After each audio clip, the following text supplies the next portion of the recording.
ইচ্ছা, কিন্তু আমাদের বাহনযন্ত্র নাই। যদি বাহন দান করেন তবে আমরা এখনই যাত্রা করবার জন্য প্রস্তুত। হুজুর বললেন, আমার নিকট কোনো বাহন নেই। এই শুনে তারা কাঁদতে কাঁদতে হুজুরের দরবার হতে বের হলো।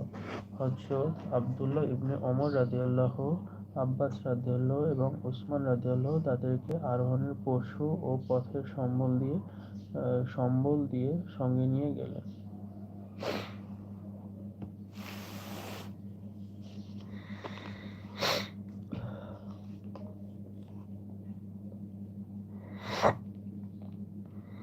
তোমরা ফিরে আসলে তারা ওজর পেশ করবে।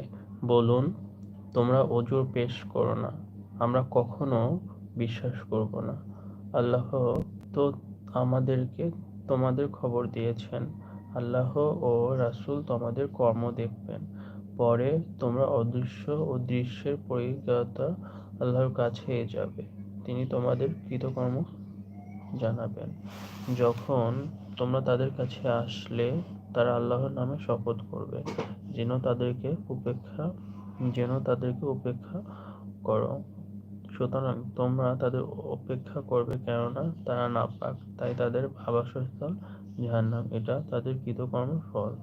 তারা তোমার তুষ্টির জন্য তোমাদের সামনে শপথ করবে। তোমার তুষ্টি হলেও আল্লাহ ফাসিকদের ব্যাপারে তুষ্ট হবেন না। বেদুইনরা কুফরি ও কপটতায় অত্যন্ত কঠোর।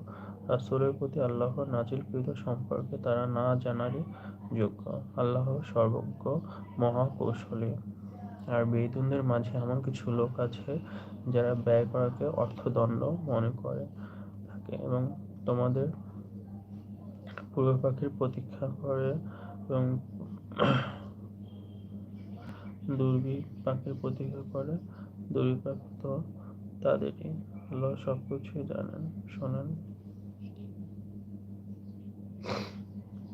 বেদুইনদের কেউ কেউ ঈমান রাখে আল্লাহ ও পরকালে এবং আল্লাহর পথে ব্যয়কে তারা নৈকট্য লাভের উপায় ও রাসূলের দেওয়া লাভের উপায় মনে করে। হ্যাঁ, তা নিকটের উপায়।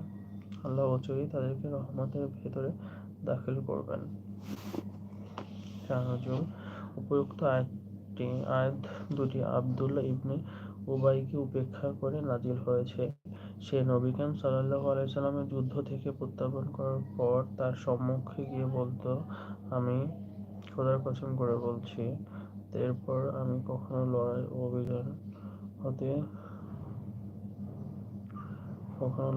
অভিযান হতে দূরে সরে থাকব না। নবী করীম সাল্লাল্লাহু আলাইহি সাল্লাম যেন তার প্রতি অসন্তুষ্ট না হন, তার কথা বিশ্বাস করেন এবং তার প্রতি সন্তুষ্ট থাকেন, এজন্য সে এসব অজুহাত পেশ করত।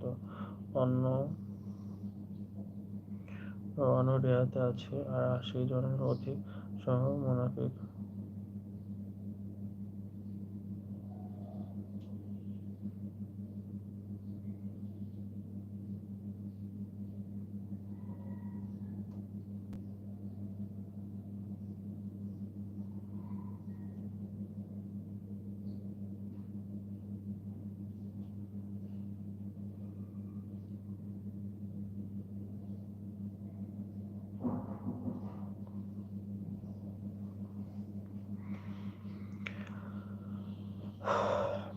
প্রায় ৮০ জনের অধিক সংখ্যক মুনাফিক রাসূল সাল্লাল্লাহু আলাইহি ওয়াসাল্লামের কাছে এ ধরনের ওজর পেশ করেছিল।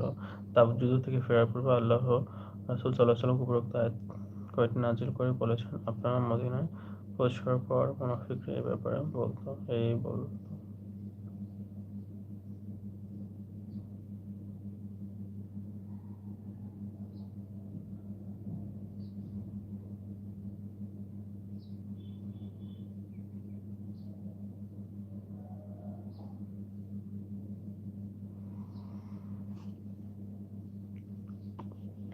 রাসূল সাল্লাল্লাহু আলাইহি ওয়াসাল্লাম উপরোক্ত আয়াত কয়েকটি নাযিল করে বলেছেন, আপনারা মদীনায় পৌঁছার পর মুনাফিকরা এই ব্যাপারে বলবে। মূলত তাই ঘটেছিল। ঠিক আছে, উপরোক্ত আয়াতগুলোতে আলোচ্য মুনাফিকদের সম্বন্ধে ৩ প্রকারের ব্যবস্থা অবলম্বন করতে বলা হয়েছে।